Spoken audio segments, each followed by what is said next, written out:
उत्तर प्रदेशातील लखीमपूर खेरी येथील 25 वर्षीय तरुणाचा महाराष्ट्रात काम करत असताना दुर्दैवी मृत्यू झाल्याची धक्कादायक घटना समोर आली आहे. दानिश असं या तरुणाचं नाव असून कुटुंबावरील कर्ज फेडण्यासाठी तो सुमारे 4 महिन्यापूर्वी महाराष्ट्रात मजुरी करण्यासाठी आला होता. दानिश हा ईसानगर परिसरातील मुडी गावचा रहिवासी होता. त्याच्या कुटुंबावर सुमारे 70,000 रुपयांचं कर्ज होतं. हे कर्ज फेडण्यासाठी तो महाराष्ट्रातील एका गुळ निर्मित केंद्रात काम करत होता.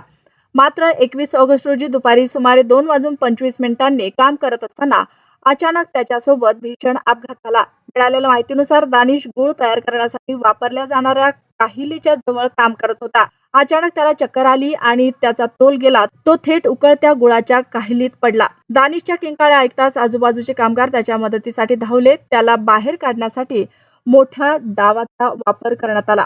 मात्र त्यातून यश न आल्यानं काही कामगारांनी स्वतःचा जीव धोक्यात घालून दानिशला बाहेर खेचून काढलं. गंभीर अवस्थेत त्याला तातडीनं रुग्णालयात दाखल करण्यात आलं. मात्र उपचारादरम्यान दानिशचा मृत्यू झाला.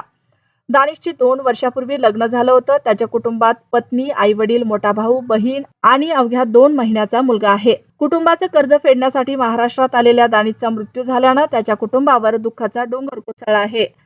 दानिशचा मृतदेह गावात पोहोचल्यानंतर नातेवाईकांनी या घटनेबाबत काही प्रश्न उपस्थित केले आणि सहकारी कामगारांवरही संशय व्यक्त केला. त्यानंतर पोलिसांनी नातेवाईकांना कारखान्यातील सीसीटीव्ही फुटेज दाखवलं. फुटेज पाहिल्यानंतर परिस्थिती शांत झाली. पोलिसांच्या माहितीनुसार या प्रकरणी अद्याप कोणाविरुद्धही लेखी तक्रार दाखल करण्यात आलेली नाही. कुटुंबाचं कर्ज फेडण्यासाठी परराज्यात कामाला गेलेल्या दानिशचा असा दुर्दैवी पद्धतीने मृत्यू झाल्यानं परिसरात हळहळ व्यक्त होत आहे.